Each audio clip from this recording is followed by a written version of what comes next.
আসসালামু আলাইকুম। সবাই কেমন আছেন? আশা করি সবাই ভালো আছেন। আজ আপনাদের জন্য নিয়ে এসেছি গল্পের ৮ম পর্ব। আশা করি গল্পটি আপনাদের ভালো লাগবে। তাহলে চলুন শুরু করা যাক।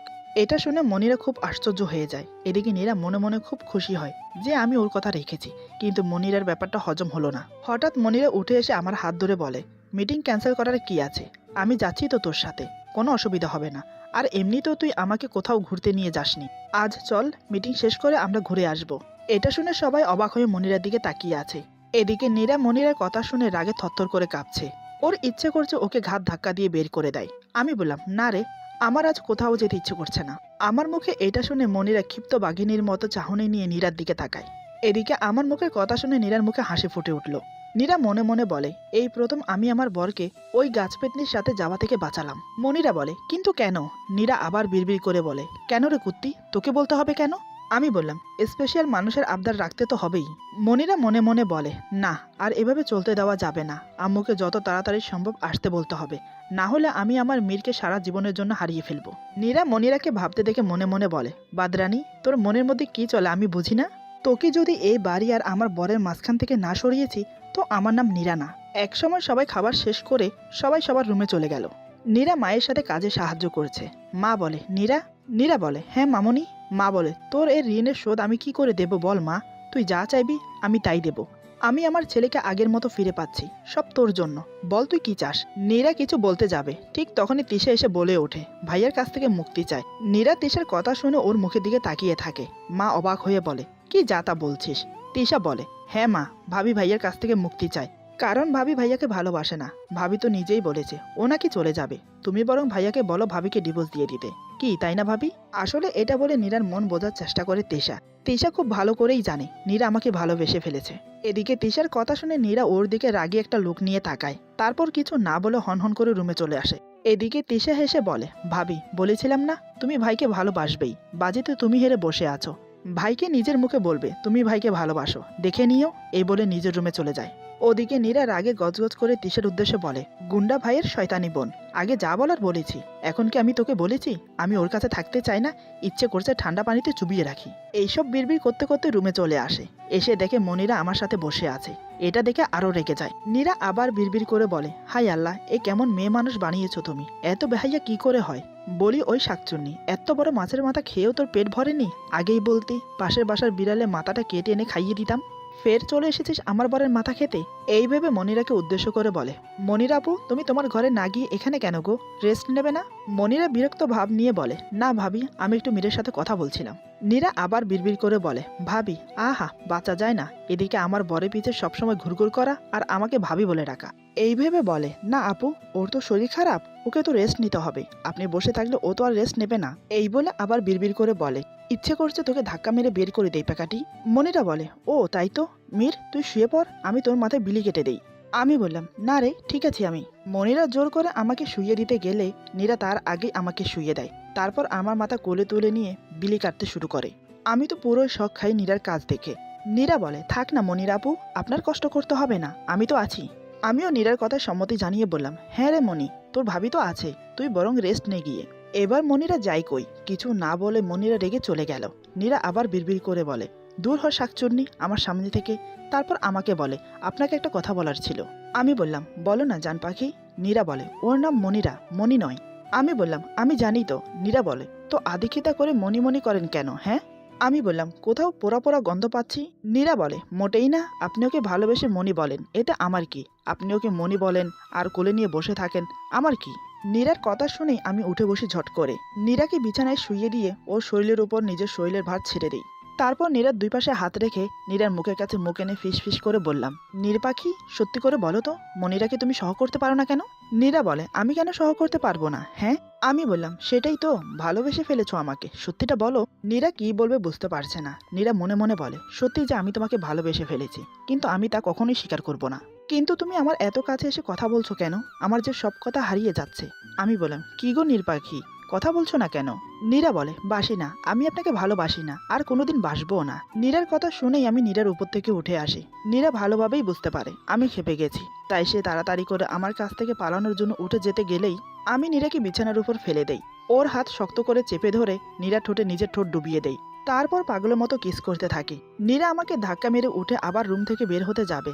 আমি এবার নীরাকে দেয়ালের সাথে চেপে ধরি। আবার নীরা ঠোঁট জোড়া নিজের আয়ত্ত করে নেই। নীরা হাজার চেষ্টা করেও আমার কাছ থেকে নিজেকে ছাড়াতে পারছে না।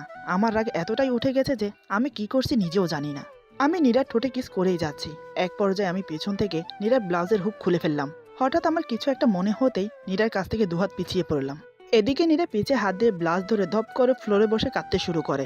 আমি রুমের একটা ফুলদানি ফ্লোরে আছাড় মেরে রুম থেকে বের হয়ে যাই। নীরা কান্না করতে করতে বলে, I hate you only, I just hate you বলেই ডুকরে কেঁদে ওঠে।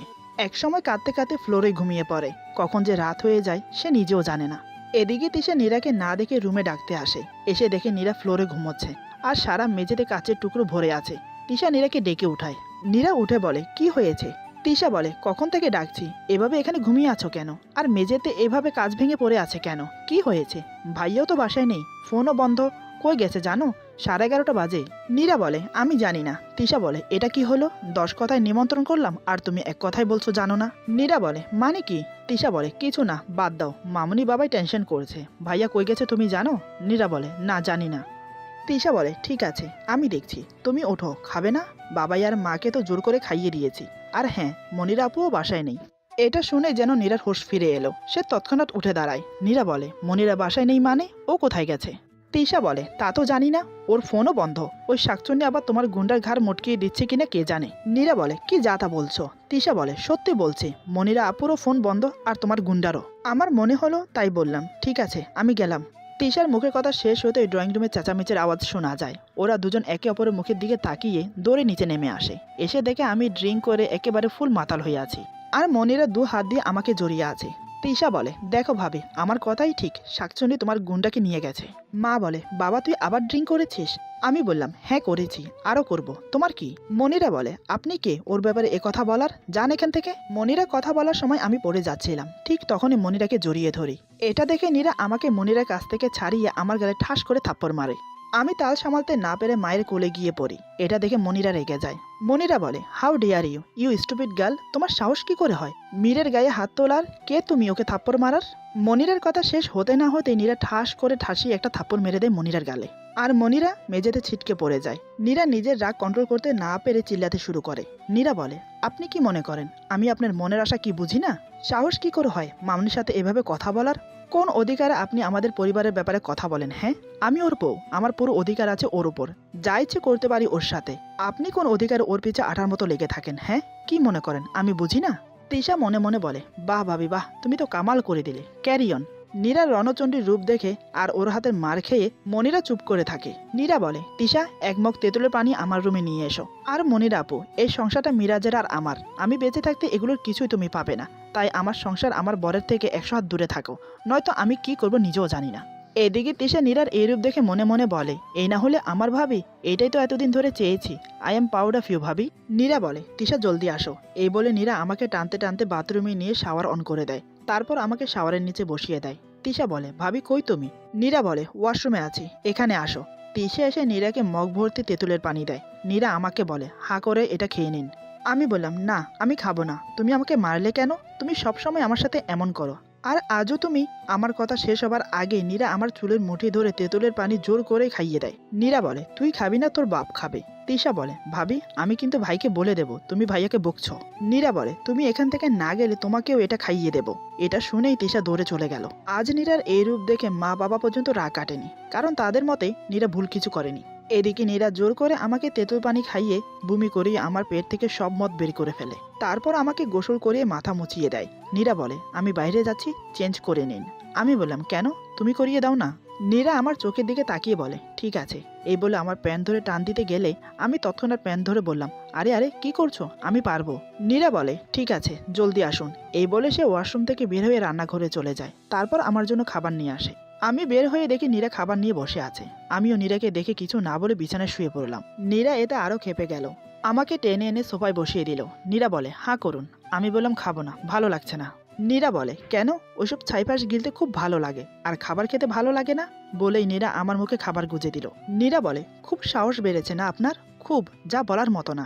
কি ভেবেছেন যে আমি কিছু বলি না তার জন্য কিছু বলবো না? ও আমাকে বকছে আর মুখ ভর্তি করে খাবার খাইয়ে দিচ্ছে। আমি বললাম, আস্তে খাওয়াবো না, লাগছে তো।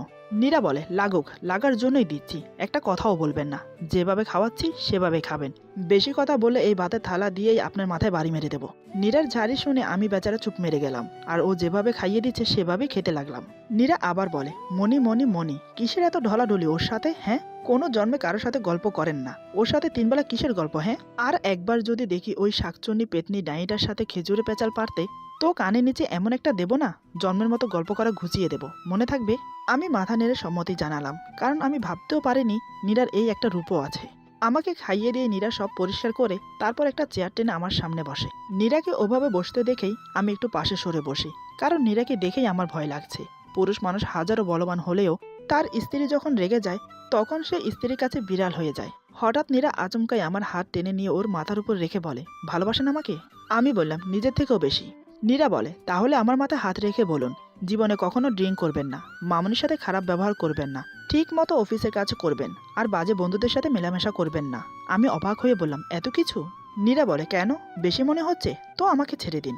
আমি বললাম, কি বলছোটা কি? নীরা বলে, আমাকে কাছে রাখতে হলে আমার কথা মতো চলতে হবে, পারলে বলেন, না পারলেও বলেন, কাল সকালে বাসায় চলে যাব। আমি নীরার মুখের দিকে কিছুক্ষণ তাকিয়ে থেকে বললাম, আমি তোমার মাথায় হাত রেখে বলছি, এখন থেকে তুমি যেভাবে চাইবে সেভাবেই চলবো। নীরা বলে, ঠিক আছে, যান এখন শুয়ে পড়ুন, আমার একটা কাজ আছে, কাজটা করে আসছি। আমি কোনো কথা না বলে গিয়ে চুপচাপ শুয়ে পড়ি। এদিকে নীরা মনিরার ঘরে যায়। নীরাকে দেখেই মনিরা দাঁড়িয়ে পড়ে। মনিরা বলে, তুমি এখানে কি করছো? নীরা বলে, আমার ঘর, যখন তখন যেখানে মন চায় সেখানে যেতে পারি। তুমি বলার কে? তুমি কি মনে করেছো তোমার সাথে গল্প করার জন্য আমি এখানে আসছি? মনিরা বলে, তুমি কিন্তু বেশি বেশি করছো ভাবি। মনিরার কথা শুনে নীরা হাসিতে ফেটে পড়ে বলে, ভাবি? ভাবি, তুমি কি মনে করো আমি এতটাই বোকা? আমি কিছু বুঝি না? মনিরা বলে, কি বলছো তুমি? নীরা বলে, আরে নাটক বন্ধ করো, আমি মিরাজ না, বুঝলে? তোমার নাটকে আমি ভুলবো না। আমি তোমার বয়সে ছোট হতে পারি, কিন্তু এত ছোট না যে তোমার ভাবচক্কর বুঝি না। তাই খোলস পাল্টে আসল রূপটা বের করো। মনিরা বলে, সত্যিটা যখন জেনেই গেছো তাহলে আর লুকিয়ে কোনো লাভ নেই। যা আমার তা আমি নিজের করেই ছাড়বো।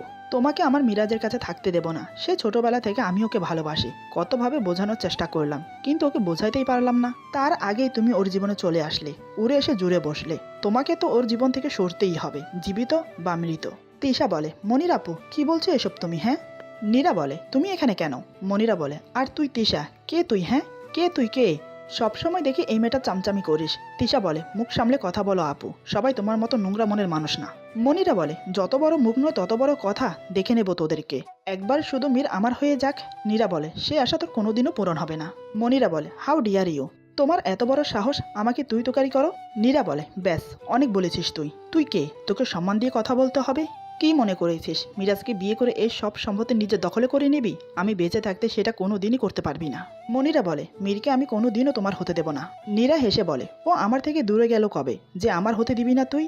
ও আমার স্বামী, ভালোবাসে আমি ওকে, আর ও আমাকে ভালোবাসে। আমাদের মাঝখানে আসার চেষ্টাও করবি না, বেহাইয়া মেয়ে। লজ্জা বলে কোনো জিনিস থাকলে নিজের মুখটা আর আমাদের কাউকে দেখাবি না। মিরাজের জীবন থেকে চলে যা শাকচুন্নি, লাস্টবার বলছি।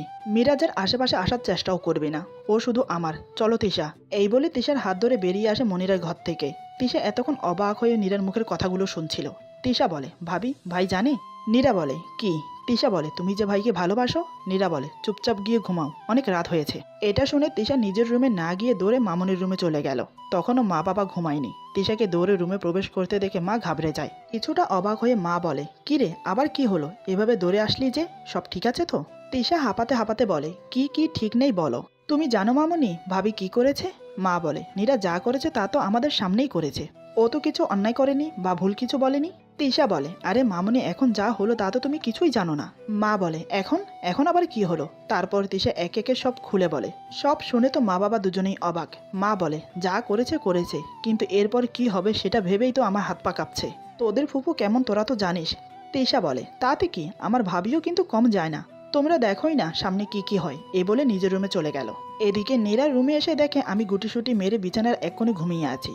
এটা দেখে নীরা এসে আমার গায়ে চাদর জড়িয়ে দিয়ে আমার পাশে ঘুমিয়ে পড়ল। একসময় এটা সেটা চিন্তা করতে করতে ঘুমিয়ে পড়ে। সকালে নীরা ঘুম থেকে উঠে নিজেকে আমার বুকের মধ্যে আবিষ্কার করে, কিন্তু আজ আমি নয়, ও আমাকে জড়িয়ে আছে। নীরা খেয়াল করে দেখে ওর বুকের উপর শাড়ির আঁচল নেই, সেটা আমার পিঠের নিচে পড়ে আছে। নীরা কি করবে বুঝতে পারছে না। এরকম বিশ্রী পরিস্থিতিতে ওকে পড়তে হবে ও ভাবতেই পারেনি। নীরা আস্তে আস্তে উঠতে গেল, কিন্তু আমি ওকে এক ঝটকায় পিছিয়ে ঘুরিয়ে শুইয়ে দিয়ে জড়িয়ে ধরি।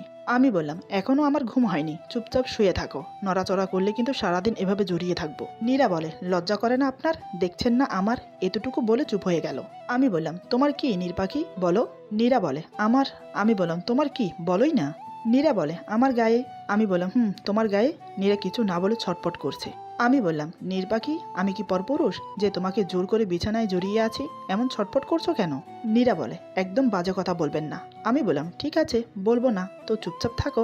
নীরা কিছু বলতে গিয়েও বলে না, চুপ হয়ে যায়। আমি বললাম, নীর পাখি। নীরা বলে, আমি বললাম, তোমার যে আরো এতটা রূপ আছে জানা ছিল না। নীরা চুপ। আমি বললাম, আমার মায়ের পর তুমি এভাবে বকছো আমাকে, একটা কথা বলি। নীরা বলে, আমি বললাম, তুমি কি বক্সিং করতে? নীরা বলে, না তো, কেন? আমি বললাম, তোমার গায়ে এত শক্তি জানা ছিল না, কালকে থাপ্পড় না খেলে তো জানতামই না। আমার কথা শুনে নীরা হাতের কোনোই দিয়ে আমার পেটে গুঁতা দিয়ে উঠতে গেল। আমি আবার নীরাকে টেনে নিজের বুকের সাথে জড়িয়ে ধরি। নীরা বলে, হচ্ছেটা কি, ছাড়েন আমাকে। আমি বললাম, নীর পাখি, নড়ো না। আমি এক হাত দিয়ে নীরাকে নিজের বুকের সাথে শক্ত করে জড়িয়ে ধরি, আর অন্য হাত দিয়ে নীরার মুখের উপর এসে পড়া চুলগুলো টেনে কানের নিচে গুজে দেই। আমি বললাম, নীর পাখি। নীরা বলে, কি হয়েছে? আমি বললাম, তোমার মধ্যে কি আছে যে তোমার থেকে দূরে থাকতেই পারি না আমি? নীরা চুপ। আমি বললাম, আমার কাছে আসলে এমন চুপ মেরে যাও কেন? কাল তো ঠিকই ঝাঁচিকি রানী হয়েছিলে, আর আমার কাছে আসলেই আমি কথা বলছি আর নীরার কানের লতিতে আঙ্গুল ঘোরাচ্ছি। এদিকে নীরা আমার স্পর্শে নিজেকে কোনো এক অজানায় হারিয়ে ফেলছে। আমার আঙ্গুল আস্তে আস্তে নীরার কান বেয়ে গলা দিয়ে বুকের কাছে নেমে আসতেই নীরা আমার হাত ধরে ফেলে। আমি তখনই নীরার ঘাড়ে গভীরভাবে কিস করি। এতে নীরা ওর শরীরে ভার আমার উপর ছেড়ে দেয়। আমি উল্টো নীরাকে নিজের নিচে ফেলে দু হাতে শক্ত করে জড়িয়ে ধরি। নীরার ঠোঁটে নিজের ঠোঁট ডুবিয়ে দেই। নীরা আমাকে আজ কোনো বাধা দেওয়ার চেষ্টাই করছে না। আমার ভালোবাসার ছোঁয়ায় নীরা পাগল হয়ে যায়। চোখ বন্ধ করে ফেলে ও। আমি নীরার ঠোঁট ছেড়ে গলায় গভীরভাবে কিস করতে থাকি। নীরা অজান্তেই আমার চুল মুঠো করে ধরে টানতে থাকে। হঠাৎ আমি নীরাকে ছেড়ে উঠে বসে পড়ি। আমি বললাম, নীর পাখি, কাজটা তুমি মোটেই ভালো করলে না। নীরা বলে, আমি কি করলাম? আমি নীরার খুব কাছে গিয়ে কানে নিজে ঠোঁট লাগিয়ে বললাম, আমি তোমার কাছে আসলাম, আর তুমি আমাকে আটকালে না কেন? আমার ঠোঁটের স্পর্শ পেয়ে নীরা আবার চোখ বন্ধ করে ফেলে, কিন্তু আমার কথাটা শুনে আমার দিকে ভুরু কুচকে তাকিয়ে থাকে। নীরা তাকিয়ে আছে দেখে আমি আবার ওর ঠোঁটে হালকা করে কিস করি। আমি বললাম, নীর পাখি, এভাবে আমার দিকে তাকিয়ে থাকলে কিন্তু আমি আর নিজেকে কন্ট্রোল করতে পারবো না। আমি কি যে করব নিজেও জানি না। আমার কথা শুনে নীরা আমার থেকে চোখ নামিয়ে নেয়। আমি বললাম, নীর পাখি, তুমি জানো আমি তোমাকে ছাড়া থাকতে পারি না, তো আমার এত কাছে আসো কেন, হ্যাঁ? তাও এই অবস্থায়। নীরা বলে, আমি কি ইচ্ছে করে এভাবে আপনার কাছে আসছি নাকি? আমি বললাম, জানো তো নীর পাখি, আমাদের এখনো শরীয়ত মোতাবেক কবুল পরে বিয়ে হয়নি। যতদিন আমাদের বিয়ের সব নিয়ম কানুন মেনে না হচ্ছে ততদিন তোমাকে আমি নিজের কাছে নেব না। তাই এখন আমাকে তোমার কাছে যাওয়াতে বাধা দেওয়া উচিত। কাজটা তুমি মোটেই ভালো করলে না। দ্বিতীয়বার এ ভুল আর করবে না, বুঝলে? আমি তোমার কাছে যেতে গেলে আমাকে বাধা দেবে, বুঝলে? যত্ত সব। বলেই আমি উঠে হন করে ওয়াশরুমে চলে গেলাম। নীরা তো পুরোই বোকা বনে গেল। নীরা বলে, মানে কি হলো? বেয়াদব ছেলে, আমি কি তোকে বলি আমার কাছে আসতে? তুই তো আমার কাছে জোর করে আসিস, আবার আমাকে কথা শোনানো? দেখে নেব তোকে, বন মানুষ, রাক্ষস কোথাকার। আমি ওয়াশরুম থেকে বের হতেই নীরা আমাকে ধাক্কা দিয়ে ওয়াশরুমে ঢুকে পড়ে। আমি অবাক হয়ে বললাম, এটা কি হলো? দাঁড়াও, দেখাচ্ছি মজা। এই বলে আমি বাহির থেকে ওয়াশরুমের দরজা লক করে দিই। তারপর অফিসে যাওয়ার জন্য রেডি হতে থাকি। এদিকে নীরা গোসল সেরে বাইরে বের হতে গিয়ে দেখে দরজা লক। ও ভালোভাবেই বুঝলো যে এটা আমার ছাড়া আর কারো কাজ নয়। নীরা জোরে জোরে দরজা ধাক্কাতে থাকে। নীরা বলে, শোনেন, এটা যে আপনার ছাড়া কারো কাজ নয় সেটা আমি ভালোভাবেই বুঝতে পারছি। তাড়াতাড়ি দরজা খোলেন, না হলে আমি কি যে করবো আপনার সাথে ভাবতেও পারবেন না। আমি বললাম, না না নীর পাখি, আমি মাত্রই গোসল করলাম, আর গোসল করতে পারবো না, আমার অফিসে অনেক কাজ, যা করার রাতে করো। নীরা বলে, একটা বাড়ি মেরে আপনার মাথা ফাটিয়ে দেবো, বদ ছেলে, সবসময় উল্টাপাল্টা ভাবনা। আমি বললাম, মাথা ফাটালে তো তোমাকেই দৌড়াতে হবে আমাকে নিয়ে হসপিটালে, তখন তোমার অনেক কষ্ট হবে। তোমার এত কষ্ট আমি দেখতে পারবো না গো, তার চেয়ে বরং মিষ্টি করে আমাকে দরজা খুলতে বলো। আমি দরজা খুলে দেই। নীরা বলে, আপনার সাথে মিষ্টি করে কথা বলতে আমার বয়েই গেছে। আমি বললাম, ঠিক আছে নীর পাখি, তাহলে থাকো, আমি অফিসে গেলাম। নীরা বলে, এই না না প্লিজ। আমি বললাম, তো বলো। নীরা বলে, দরজাটা খুলে দিন না প্লিজ। আমি বললাম, হচ্ছে না। নীরা বলে, শোনেন না, দরজাটা খুলেন না প্লিজ। আমি বললাম, এটা কি হচ্ছে? আমি কি কোনো হ্যাকার আমাকে এভাবে রিকোয়েস্ট করছো? হাজব্যান্ড আমি তোমার, একটু রোমান্টিকভাবে বলো না। নীরা মনে মনে বলে, মজা নিচ্ছিস বেয়াদব ছেলে, নে নে তোরই টাইম। এই ভেবে যা বলে আমাকে, তা শুনে আমার হুঁশ উড়ে যায়। আমি ভাবতে পারিনি সত্যিও আমাকে এমন করে বলছে। সবকিছু যেন আমার ভাবনার বাইরে হলো। এরপর যা হলো, আজকের গল্প এখানে সমাপ্ত। গল্পের বাকি অংশ পেয়ে যাবেন আগামী পর্বে। আশা করি গল্পটা আপনাদের ভালো লাগবে। যদি ভালো লাগে তাহলে লাইক, কমেন্ট এবং সাবস্ক্রাইব করে আমাদের পাশে থাকুন। বেল আইকন প্রেস করে দিবেন, তাহলে আমাদের নিত্য নতুন ভিডিও আপনাদের কাছে পৌঁছে যাবে। সবাই ভালো থাকবেন, সুস্থ থাকবেন। আল্লাহ হাফেজ।